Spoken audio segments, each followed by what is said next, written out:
Let's look at 5 Vikings who could be entering their final seasons in purple. Enter.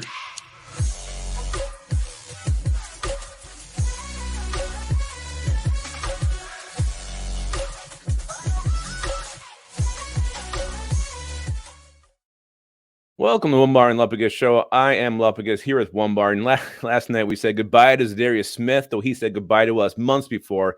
Let's look at 5 other guys who may be in their final seasons in purple that we'll be saying goodbye to come January. Always a sad episode, but we do it every year. We try to predict 5 guys that are gonzo. Before we do that, remember, subscribe to the channel, like the videos. Let's get to 10K. Let's do it this weekend.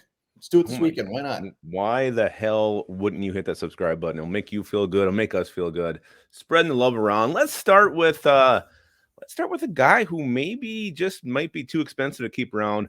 Our left guard, Ezra Cleveland. Ezra, man, 25 years old, former second rounder. And yeah, he's going to be expensive. The guards, what they're making now is ridiculous. They are just chucking money at guards, especially guards in his age range, like 25, like 28. They're not afraid to throw money on. Look at Ben Powers this year, Nate Davis, and Ezra Cleveland, 8th best ranked guard at PFF. And his run blocking is phenomenal, and somebody's going to pay for it. Vikings will have some money to spend. They will. So it'll be interesting to see what they do. I mean, personally, I like to keep them around. I mean, you got the young O-line from left to right. Let's keep this thing intact. Maybe a new center in a year or two. But Ezra's a guy, like you said, 8th ranked PFF. I thought he's played very well. He seems to get some unwarranted hate from some of the fan base. I never really understood that very much. I think blocking sucks. But still, I think he's been pretty damn solid since we got in here. You know, we've had so many misses at the guard position, especially when Rick Spielman was the GM. This is one he actually hit on. So I like to see him around, but yeah, I mean, he may just be too damn much to hang on to here. Yeah, I hope he's back. I hope we pony up for him. We'd have our left guard for the next handful of years. Also, side note, I had a dream last night that Ed Guy Rocks was trying to do our intro music, but we actually were in a studio and he was in there and we kept telling him that we had him do it again. It wasn't like we were just like, can you do that? It was very awkward, and he was a real trooper. He kept trying to change it up for us. I'm glad we're trying to get that magic out of him, make sure it's perfect. Yeah, we were being rude, really. All right. Let's go to one that this one may hurt more than anything in the world, but Hitman Harry came back for 2023 season. This is going to be his swan song. This is going to be his final year in purple. It very well could be. Yeah, I mean, I'll let you go ahead. Well, I mean, this is a Viking legend here. I mean, he's been a stud since the day he walked on the field back in 2012. First round pick, traded back up to get him. And he's the heart and soul of the defense. I mean, especially now with Eric Kendricks gone, he is the man back there. He's going to basically be like a player/coach this year, helping this young secondary out. You know, how great of him to come back, take a pay cut, restructure, to have one more year in purple at least. Maybe he sticks around, but I don't know. I feel this is really going to be it. You look at what's behind him on the depth chart. You got Lewis Seen sitting there. Cam Bynum's young, so they could always go with the safety again in the draft. They want to flesh that thing out. So the replacements here, writing's on the wall. One more year with Harrison Smith. It's going to hurt. It's going to hurt when he goes. Yeah. Heart and Soul, not a great 80s movie. I think Robert Downey Jr. was in that. Doesn't he die or something in that one? He's got a lot of ghost following something. But yeah, Hitman, damn it. One of the best all time, 34. And the fact that he restructured, took a pay cut this year, team friendly deal to stay here. I mean, that really puts the writing on the wall. 35-year-old safety next year. I mean, I'm not saying he couldn't play. We'll see what happens, but it's scary. Lewis Seen, we're all banking on him to be fantastic. Hopefully he is, but we've been very spoiled at the safety position. We might be in for a little bit of a reality check here in a year. Well, it's about time we were spoiled, because before Harrison Smith, there was a lot of girl safeties who came in here. Remember Tyrell Johnson? Remember that guy? Well, he was always bad. He shouldn't have been drafted there. Greg Blue. We were so excited to get Greg Blue. He was Greg Pooh. Yeah. Yeah, we've had some good safeties with the Vikings.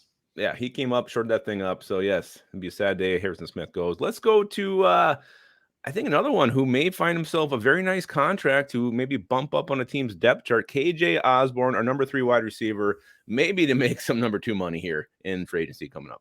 Yeah, this dude is motivated. He's posting shit on Twitter, Instagram. I mean, just basically like he is ready to roll. And the Jordan Addison draft pick definitely kind of puts this in cement. Is he really going to want to come back here and be a number 3? I doubt it. He wants more. And again, just like Ezra, 25, somebody's going to throw money at him. Wide receiver money is ridiculous. Darius Slayton, 2 years for $12 million this offseason. KJ Osborne deserves to be a number 2, and he deserves to make a shit ton of money.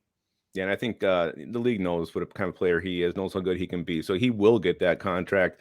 Will the Vikings pony up? Will they match it? Will he even want to come back here? Who knows? But yeah, KJ Osborne, let's enjoy him while we have him, because this could be the final year you see him wearing that beautiful shade of purple. Let's go to one that, I mean, he's a free agent here at the end of the year. He's holding out right now. He's not coming to mini camp, but Danielle Hunter, our Studley defensive end, outside linebacker, a guy probably wasn't used the right way under Ed Donatel last year, still produced. He's 29 years old, though, not really fitting that Kwesi mold to give him another contract. Yeah, 10.5 sacks still last year. It wasn't, it didn't seem very splashy 10.5 sacks, but we'll see. I mean, like you said, he's playing a little hardball right now. Do they give him some sort of extension?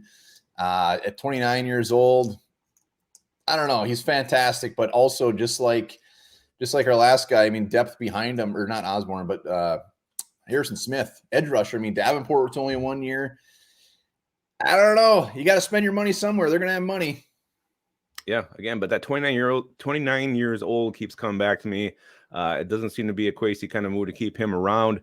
But I think was there about a full year? I mean, I know he had a half a year, then he missed a whole year. So, I mean, he doesn't really have that many seasons on his body, and he's a freak. He's an absolute freak. His muscles have muscles. His veins have veins. So talking about someone in shape, 29 years old, he's probably not your average 29-year-old when it comes to basically his physical abilities. But Danielle Hunter, if he left, could you imagine losing Harrison Smith and Danielle Hunter in the same offseason? That would be a kick. I don't want to think about that. I don't want to think about it. And he has missed some seasons, but I wouldn't say his body is really that fresh. It's pretty beat up. It's fresh. It's fresh, but it's got some wear on it, a lot of wear.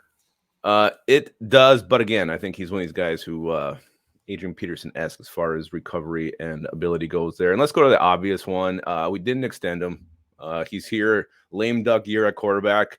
He's got to play out of his balls, bring this team to a championship if he wants to finish his career in Minnesota. But quarterback Kirk Cousins, this may be it. And a lot of people may be happy about this. Yeah, just like safety, we might be in for a reality check, because Kirk Cousins, love him or hate him, he's still a top 12 quarterback in the league. And to go from him to an exciting, don't get me wrong, very exciting thought of a rookie, it's going to be rough. It's going to be very, very rough. Luckily, we got Justin Jefferson and Jordan Addison to help with that, but I don't know. We'll see what happens. Kirk Cousins might have played a very good move here.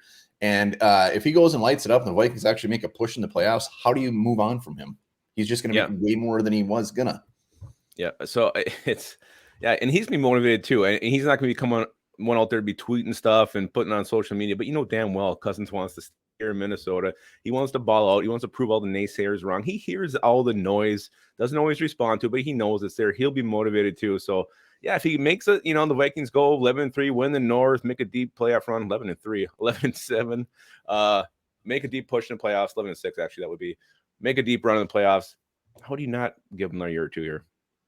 Well, he's going to get a big-ass contract. Even at 35 years old next year, he's going to be highly sought after at these teams like whoever it is, Niners, whatever, that are just one piece away. He could be that piece, and he's going to look for the money. It's going to be tough. Can you imagine just leaving like, oh, shit. All right, I'm going to go get the money, but bye, Justin Jefferson. Thanks for everything. Well, yeah, Jefferson, Hawkinson, I'm sure he's going to have a great rapport with Addison too. Man, I'm getting excited. 17-0, baby. Let's do it. So that's it. Those are 5 Vikings who may be in their final seasons in purple. There's probably a handful more. A lot of free agents coming up here in the Vikings.